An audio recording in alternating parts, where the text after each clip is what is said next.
പ്രിയപ്പെട്ടവരെ, ഈശോയുടെ ഉത്ഥാനത്തിൻ്റെ 50-ാം ദിവസം നമ്മൾ പരിശുദ്ധാത്മാവിൻ്റെ അഭിഷേകത്തിനായി ഒരുമിച്ച് നിൽക്കുന്നു. പഴയ നിയമത്തിൽ വിളവെടുപ്പിൻ്റെ തിരുനാളായിരുന്ന പെന്തക്കൊസ്ത ഇന്ന് ജീവന്റെ ശ്വാസം നമ്മിലേക്ക് ഊതുന്ന ദിനമാണ്. യോഹന്നാന്റെ സുവിശേഷത്തിൽ ഈശോ ശിഷ്യന്മാരുടെ മേൽ നിശ്വസിച്ചുകൊണ്ട് പരിശുദ്ധാത്മാവിനെ നൽകുന്നു. ഇത് യോഹന്നാന്റെ പെന്തക്കൊസ്തയാണ്.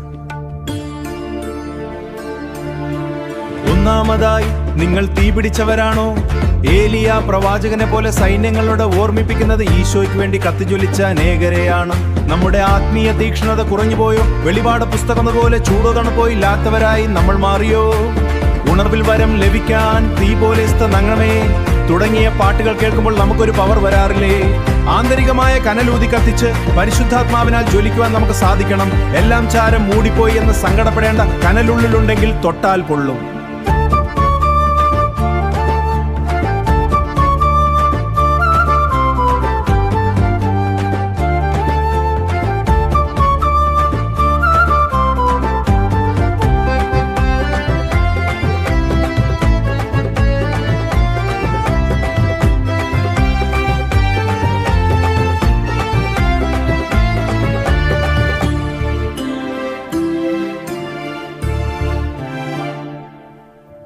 രണ്ടാമതായി, ബാബേൽ ഗോപുരവും പെന്തക്കൊസ്തയും തമ്മിലുള്ള വ്യത്യാസം.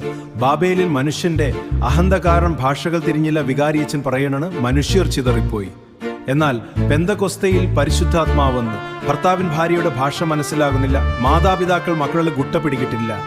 വികാരിയച്ച് പറയണമെന്ന് ജനത്തിന് മനസ്സിലാകുന്നില്ല. ഇവിടെയെല്ലാം ആത്മാവിന്റെ കുറവുണ്ട്. അഹന്തയുടെ ബാബേൽ ഗോപുരം തകർന്ന് സ്നേഹത്തിന്റെ ഭാഷ മനസ്സിലാക്കാൻ ആത്മാവിന്റെ നിറവിനായി നമുക്ക് പ്രാർത്ഥിക്കാം. മൂന്നാമതായി, പാറ്റാ പാർട്ടിയും പെന്തക്കൊസ്തയും. അഭിജിത്ത്, ദീപക് തുടങ്ങിയ കോക്രോച്ച് ജനതാ പാർട്ടിക്ക് ലക്ഷക്കണക്കിന് ഫോളോവേഴ്സ് ഉണ്ടായെങ്കിൽ ക്രിസ്തു തുടങ്ങി 12 ശിഷ്യനിലൂടെ വളർന്ന സഭ ഇന്ന് കോടിക്കണക്കിന് വിശ്വാസികളിലേക്ക് എത്തി. ഇത് പാർട്ടിയുടെ കണക്കല്ല, പരിശുദ്ധാത്മാവിന്റെ പ്രവണമാണ്. കേരള സഭയുടെ കരിസ്മാറ്റിക് സുവർണ ജൂബിലി വർഷമാണിത്. ധ്യാന കേന്ദ്രങ്ങളും പ്രഘോഷണങ്ങളും കുടുംബങ്ങളെ നവീകരിച്ചു. പരിശുദ്ധാത്മാവിനെ പ്രവർത്തിക്കാൻ ഒരു നയിക്കട്ടെ. ജ്ഞാനം, ബുദ്ധി, ആലോചന കരിസഭയെ കൊടുക്കുക എന്നതാ നമ്മുടെ കടമ.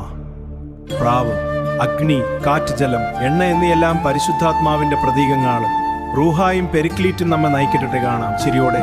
എല്ലാം ചാരം മൂടിപ്പോയി എന്ന് സങ്കടപ്പെട, കനലുള്ളിലുണ്ടെങ്കിൽ തൊട്ടാൽ പൊള്ളും.